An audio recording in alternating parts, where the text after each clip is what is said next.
এখন বক্তব্য রাখার জন্য আমি আমন্ত্রণ জানাচ্ছি সানসিলা জেবরিন, মহিলা আসন 15। ধন্যবাদ মাননীয় স্পিকার।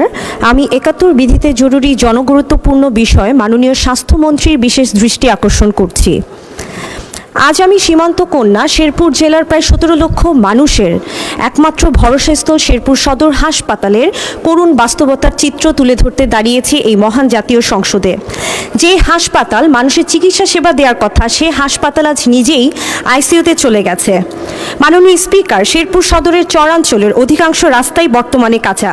সেই দুর্গম পথ পাড়ি দিয়ে যখন একজন অসুস্থ ব্যক্তি, একজন মুমূর্ষু রোগী কিংবা গর্ভবতী মা জীবন বাঁচানোর শেষ আশায় শেরপুর সদর হাসপাতালে এসে হাসপাতালের বেড না পেয়ে হাসপাতালের মেঝে, বারান্দা কিংবা করিডোরে দিনের পর দিন কাতরাতে থাকে, বিষয়টি অত্যন্ত হৃদয় বিদারক।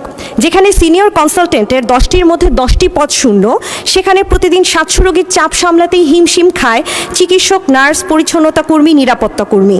এখানে অ্যাম্বুলেন্স রয়েছে কিন্তু চালক নেই, 9তলা ভবন রয়েছে কিন্তু রোগীদের জন্য পর্যাপ্ত লিফট নেই।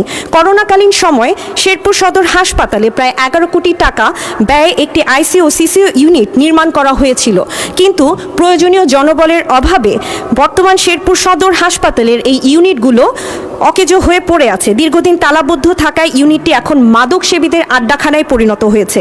এমনকি গুরুত্বপূর্ণ চিকিৎসা যন্ত্রপাতিও চুরি হয়ে যাচ্ছে।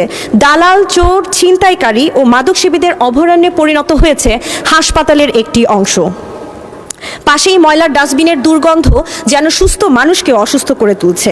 2018 সালের পর থেকে এই সদর হাসপাতালে স্বাস্থ্য বিভাগের কোনো স্টাফ আর নিয়োগ দেওয়া হয়নি।